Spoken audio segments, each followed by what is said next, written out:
The Left Hand of Darkness by Ursula K. Le Guin, published in 1969, follows an envoy from the Ecumen, which is this league of over 80 worlds.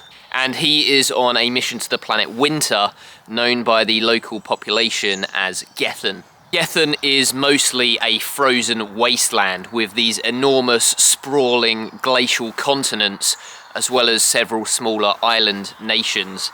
The Gethenians, or Gethenians, the native population, are these androgynous humans who are effectively genderless for most of their lives, except for a period of a few days every month where they adopt the physiology of either a male or a female. Our envoy is residing in the nation of Karhide, where he is attempting to convince their king to join the Ecumen, which must be done via mutual consent, and he is working closely with a high-ranking Gethenian politician.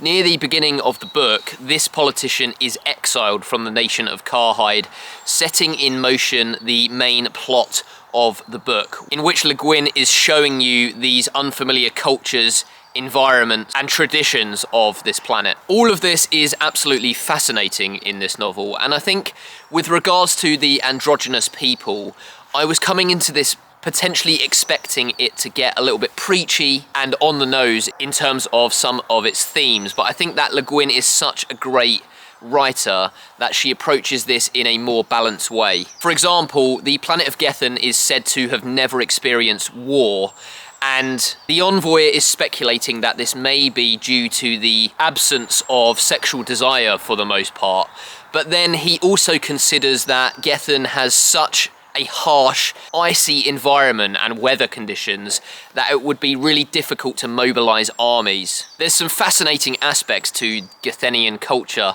One of them is that some Gethenians are able to adopt this state called Dothe, D-O-T-H-E, in which they experience extreme strength for an extended period of time at the cost of huge energy expenditure. There are also some people on the planet that are said to be able to tell the future, and they are referred to as the foretellers. There's one scene in particular where our envoy encounters these foretellers, and I think it is an extraordinary sequence. I've seen some reactions to this book in which people say that it is boring, and there is one really long, continuous section of the book which is just one long journey across the surface of this planet. And it potentially takes up too much of the book and goes on a little bit too long.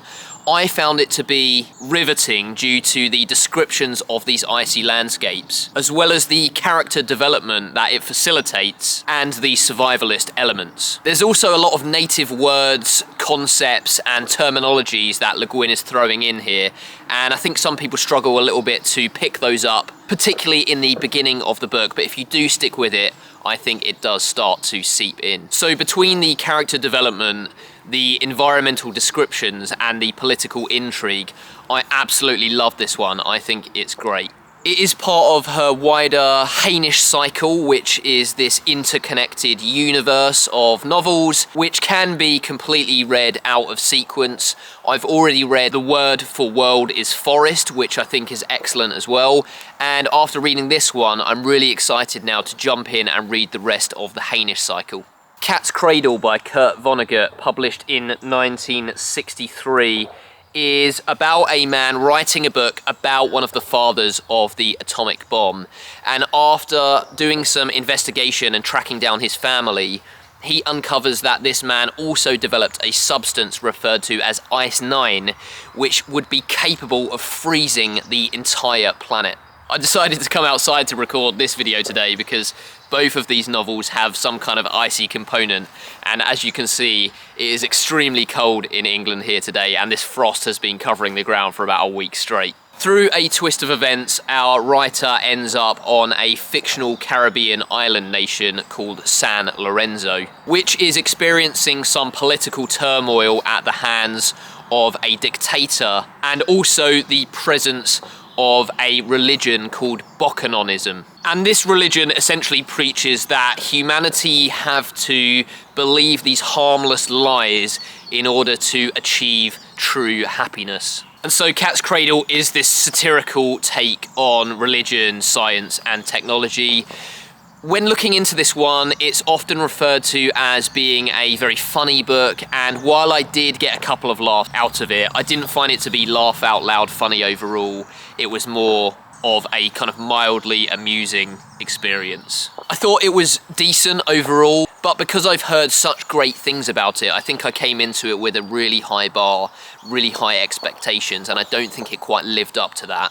But that being said, I do think the ending is incredibly strong and it's a decent read overall. Both of these books are present in the list that I'm reading through on the channel. You're probably sick of me mentioning it by now, but that is Science Fiction, the 100 Best Novels by David Pringle, which I'm making pretty good progress with, and I'm going to be finishing this over the course of the next year or so. So feel free to go back and look at the reviews of the other books that I've read so far in this list, and be sure to subscribe if you haven't, because there is plenty more to come. Forgot to mention actually that The Left Hand of Darkness is now one of my favourite book titles of all time. Have you read either of these? If you have, let me know your thoughts in the comments. Do you agree with my opinions or not? Thanks again for watching, liking and subscribing, and I'll see you on the next one.